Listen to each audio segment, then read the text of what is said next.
E para repercutir juridicamente essa escalada de tensões entre Rússia e Ucrânia, nós conversamos agora com o advogado Frederico Favacho sobre as sanções e contratos, leis, os riscos, que pode trazer aqui para o nosso país, principalmente em relação aos fertilizantes, exportações. Bom, vamos falar com ele então, que já está aqui com a gente. Olá, Frederico, bom dia, seja bem-vindo ao Agromanhã. Bom dia, Pedro. Bom dia, Lilian. Bom dia a todos os seus telespectadores. Frederico, a gente queria começar a nossa entrevista perguntando exatamente os riscos para o Brasil deste conflito que acontece lá no leste europeu. Olha, a Simone falou há pouco, ela foi muito precisa. O primeiro risco que a gente tem é de desabastecimento de fertilizantes. A gente já vem de um período complicado de oferta de fertilizantes por conta mais de logísticas, problema no transporte marítimo, enfim, que já implicaram uma oferta menor e preços maiores. Se nós tivermos embargos, sanções, dificuldades logísticas a partir da Federação da Rússia, nós vamos ter aí um impacto muito grande, porque a Rússia é a nossa maior fornecedora individual de fertilizantes. E isso é, sem dúvida nenhuma, muito preocupante. Verdade, doutor Frederico. Agora, falando até do âmbito jurídico, aí, aproveitando sua grande experiência no agronegócio, como ficam os contratos, hein? Quem já firmou o contrato, o que fazer nesse caso? Então, nós temos uma situação provável de força maior, Normalmente, a situação de guerra é uma situação de força maior para suspender os contratos. Ou seja, isso significaria que nós teríamos, nos contratos já firmados de importação de fertilizantes nesse momento, a suspensão e sem poder tomar outras medidas de imposição do contrato, de execução do contrato, como a gente diz, exatamente porque estaria sob força maior. Então, realmente é uma situação, de novo, é uma situação de preocupação.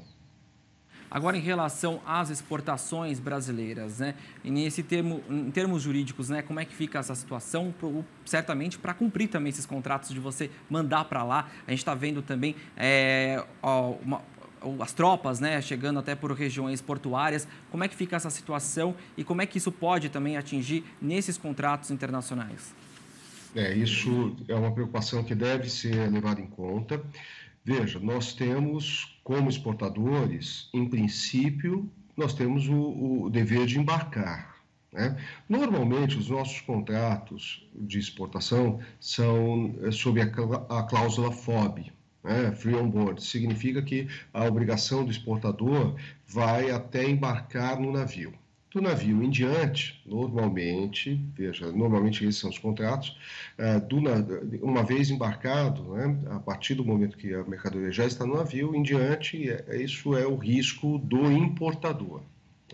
Então, nesse cenário, a partir do momento em que o navio atraque, os nossos exportadores deverão continuar embarcando para cumprir o contrato. Nós não estaríamos nessa situação sob a mesma cláusula de força maior.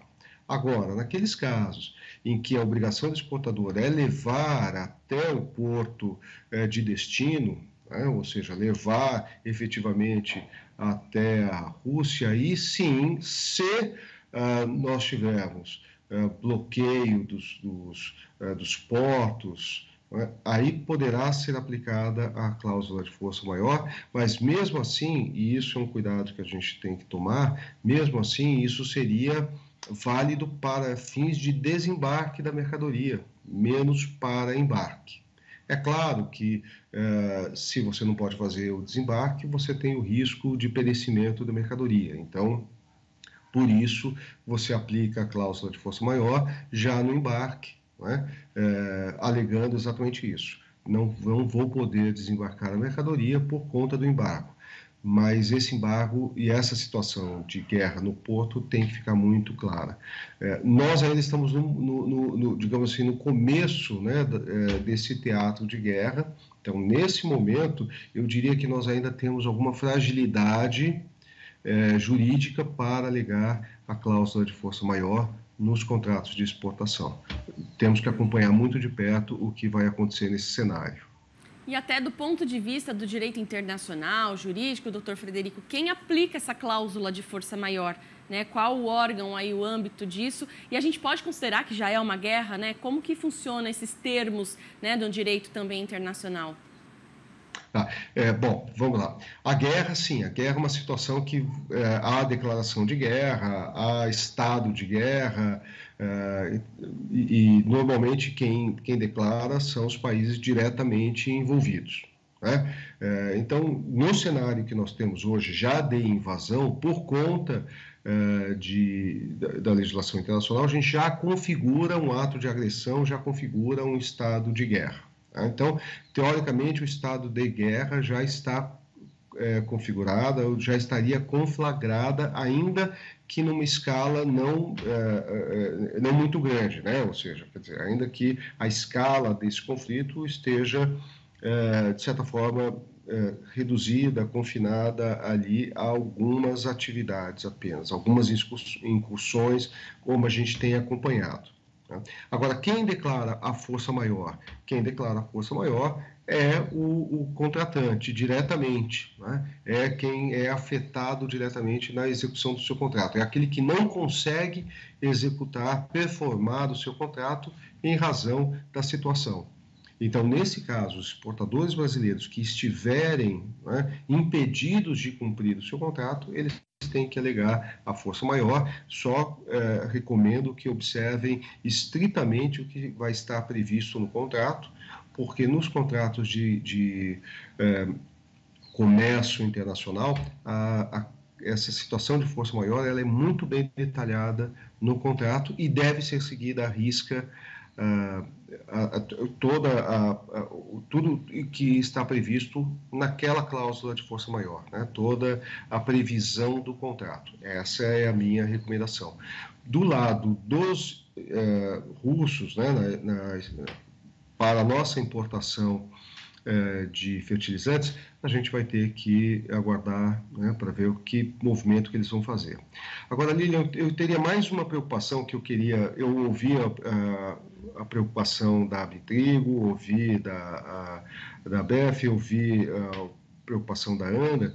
Tem uma preocupação que a gente deve levar em consideração, que é de possível sanção que virá, né, com relação à Rússia, que seria de suspensão do SWIFT da Rússia. Isso significaria que ela não poderia fazer transações bancárias, né? Então, remessa e recebimento né, de dinheiro pelas operações internacionais. Isso é um impacto também muito grande nas nossas operações de comércio internacional, tá? De verdade. A gente vai seguir acompanhando isso, doutor Frederico. Obrigada por nos atualizar, né? A gente vai, com certeza, continuar conversando aí contigo para a gente trazer mais informações aí ao nosso telespectador. Um bom dia e até a próxima. Igualmente. Muito obrigado. Obrigada. Obrigado.